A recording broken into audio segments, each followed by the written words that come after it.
नमस्कार दोस्तों, मैं हूं संजय गर्ग। आप देख रहे हैं बात आज की। देखिए, कांग्रेस के राष्ट्रीय महासचिव सचिन पायलट अजमेर पहुंच गए हैं और अजमेर पहुंचने के बाद हाईवे पर किस तरह से उनका स्वागत किया जा रहा है वह तस्वीरें आप तक पहुंचाएंगे। और सबसे पहले आप ये तस्वीरें देखिए कि सचिन पायलट का काफिला यहाँ पर पहुंचा है और सचिन पायलट के स्वागत के लिए काफी संख्या में यहाँ पर कांग्रेसी यहाँ पर इकट्ठा है और तस्वीरें हम आप तक पहुंचा रहे हैं। ये देख सकते हैं कि सचिन पायलट यहाँ पहुंचे हैं और यहाँ पहुंच भारी संख्या में कांग्रेसी उनका स्वागत यहाँ पर कर रहे हैं। तस्वीरें इस वक्त आप तक पहुंचा रहे हैं।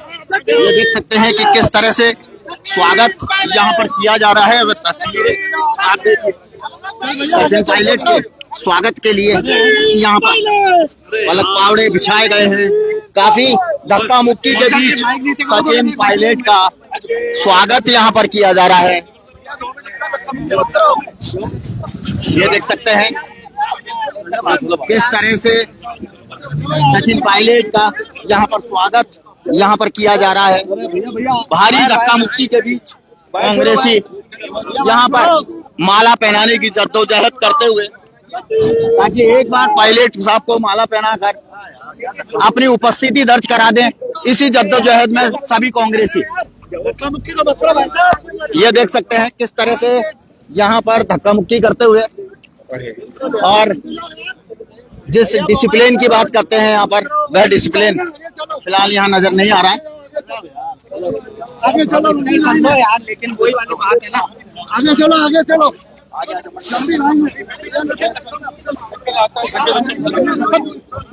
ये देख सकते हैं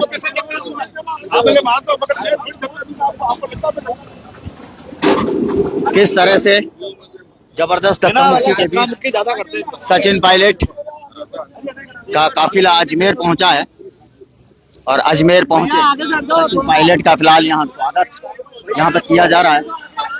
जिंदाबाद सचिन पायलट, जिंदाबाद सचिन पायलट, जिंदाबाद। आपको बता दें कि जयपुर से पाली के लिए रवाना हो रहा है इनका काफिला और पाली में आज साइकिल रैली में। अरे एक मिनट हटो यार, एक मिनट सर, एक मिनट हट जाओ, एक मिनट सर। नमस्कार, क्या हाल है आपके? आप बताएं सर। बढ़िया, बहुत बहुत धन्यवाद। आराम से थोड़ा सा नीचे कर लो ना, माइकों को आराम से नीचे कर लो। इधर धूप आ रही है। हाँ सर, ये धूप आ रही है थोड़ा सा। हाँ, थोड़ा सा चेहरा भी अच्छा लगेगा सर। वैसे अरे भाई घूमो, अरे थोड़ा सा उधर हो जाओ ना यार, आप उधर जाओ। हाँ वही सचिन जी, आज आप अजमेर पहुंचे हैं, पाली आप जा रहे हैं। अच्छा छोटा सा अभियान शुरू कर रही है भाई। NSY के इकाई ने एक अच्छा कार्यक्रम किया है। वो साइकिल यात्रा के माध्यम से नौजवानों को जागरूक कर रहे हैं, एक अच्छा संदेश समाजने जा रहा है। तो उन सबका प्रोत्साहन करने के लिए उस कार्यक्रम में भाग लेने के लिए मैं पाली जा रहा हूँ।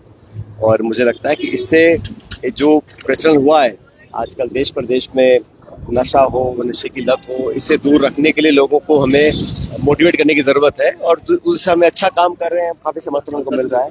मुझे उम्मीद है कि अच्छा एक कामयाब उनका आयोजन रहेगा। सर, प्रदेश के विजयनगर में सबसे बड़ा ब्लैकमेल कांड वापस देखने को मिल रहा है, कांग्रेस से क्यों शांत बैठी? देखिए, ये 1.25 साल से लगभग सरकार बीजेपी की है राजस्थान के अंदर, और इतने दावे किए हैं सरकार ने, आंकड़े प्रस्तुत किए हैं। हकीकत ये है कि लॉ एंड ऑर्डर, महिला उत्पीड़न, इस प्रकार के घिनौने अपराध लगातार बढ़ रहे हैं। और इसका अंकुश लगाने के लिए सरकार ने अब तक सिर्फ आश्वासन ही दिया है। जब भी सरकार का जवाब आता है आश्वासन मिलते हैं, लेकिन जो प्रशासन में पकड़ होनी चाहिए, पुलिस के ऊपर जिस प्रभावशाली तरीके से सरकार का नियंत्रण होना चाहिए, उसमें कहीं कमी दिखती है मुझे। और इच्छा शक्ति की कमी है, उनकी प्रायोरिटीज अलग है। और दुख की बात है कि इस प्रकार के प्रकरण सामने आते हैं और समाज में लोगों में बहुत आक्रोश है। हमारी पार्टी ने विधानसभा के अंदर, विधानसभा के बाहर लगातार मुद्दों को उठाया है, लेकिन सरकार की जो लचर रवैया है, उसी का परिणाम है कि इस प्रकार की घटनाओं को अंजाम दिया जा रहा है। सचिन जी, लेकिन जिस तरह से विपक्ष की जो भूमिका रहती है हमेशा से ऐसे गंभीर मुद्दों पर, इस बार वह बिल्कुल भी नजर नहीं आ रही। नहीं, ऐसा नहीं है। हम सब लोगों ने इस मुद्दे को उठाया है और न्याय मांगने की गुहार हम लोगों ने सरकार से लगाई है। लेकिन जैसा मैंने कहा कि जो रिएक्शन है, जो रिस्पॉन्स है, जो जिस तरीके से सरकार को काम करना चाहिए इस मामले में, नहीं किया गया है। अभी भी मुझे लगता है कि जिस सख्ती से कार्रवाई होनी चाहिए नहीं हो रही है। सर अच्छा, राजनीति में प्रदेश अध्यक्ष कह रहे हैं कि जो गहलोत सरकार की स्मार्ट ट्री योजना थी फोन की, उसमें सरकारी खजाने को लूटने का काम कांग्रेस सरकार ने किया। अब इस प्रकार के आरोप लगाना सही नहीं है। आप सत्ता में हैं, 1.25 साल सरकार को हो गया है। अभी भी सिर्फ कांग्रेस को कोसना, कांग्रेस की सरकारों को गालियां देना या नेताओं को भला बुरा कहना, ये शोभा नहीं देता। अब आपको 1.25 साल में आपने अब तक क्या किया है, अब तक किस जो योजना पहले थी उनको सबको बंद किया है। और चाहे नौकरियां हो, चाहे लॉ एंड ऑर्डर हो, चाहे महंगाई हो, चाहे निवेश हो, सिर्फ घोषणा ही हुई है 1.25 साल में। और 1.25 साल पहला जो साल होता है बड़ा महत्वपूर्ण होता है। तो सरकार ने अपना वो समय गंवाया है। आपसी खींचता, सरकार में आज कौन मंत्री है कौन नहीं किसी को मालूम नहीं है। आपस में इतना खिंचाव है, इतने सारे सत्ता के केंद्र बन गए हैं, ब्यूरोक्रेसी हावी है। और डॉक्टर किरोड़ी मीणा जी मंत्री हैं या नहीं किसी को पता ही नहीं है। ना तो उनको रखा जा रहा है, ना उनको हटाया जा रहा है, ना उनको काम दिया जा रहा है, ना उनसे काम करवाया जा रहा है, लेकिन फिर भी वो मंत्री हैं। तो ये जो असमंजस है किस लिए, क्या मजबूरियां हैं? सरकार में डिपार्टमेंट है, आपने शपथ दिलवाई है किसी व्यक्ति को, या तो उनसे काम कराओ या उनको फ्री कर दो। दोनों काम नहीं कर पा रहे हैं।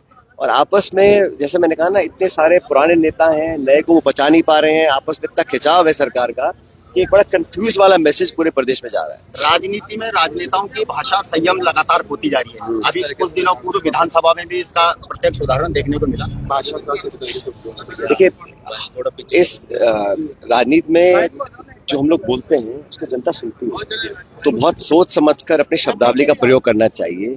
अभी कुछ दिन पहले जो सदन के अंदर स्वर्गीय इंदिरा गांधी जी को लेकर जो बातें बोली गई वो अशोभनीय थी।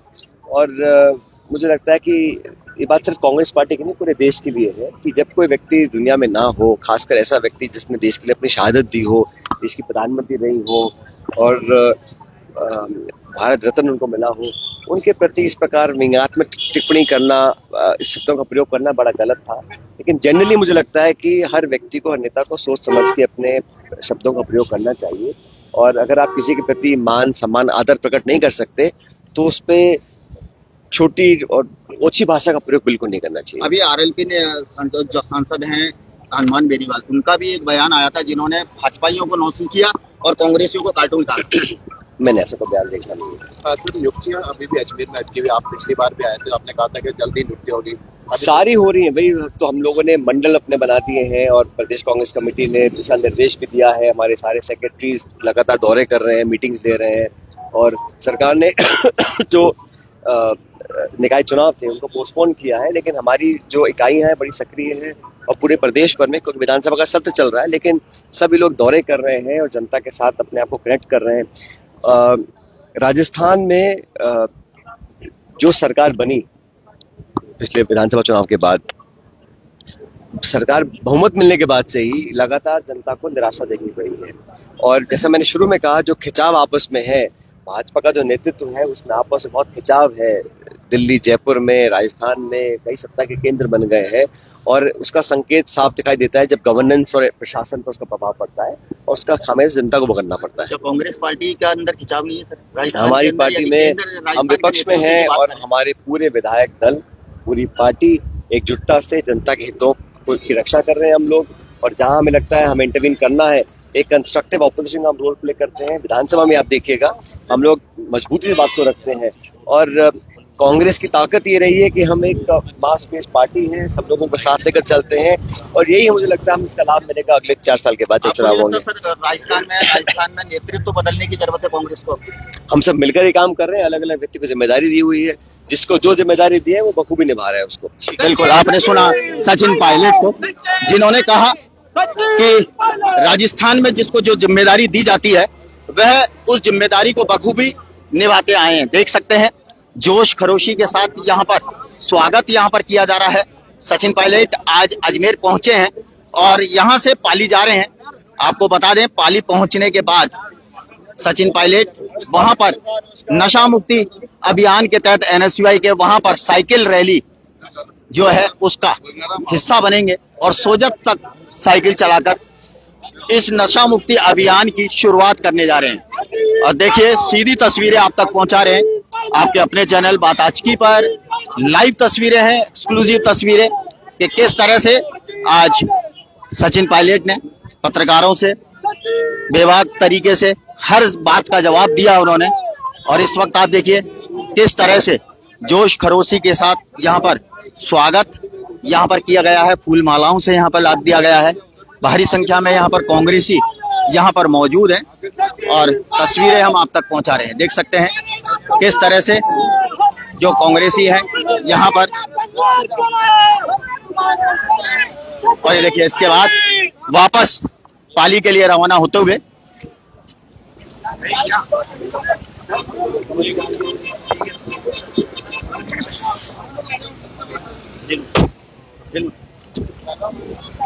एक छोटा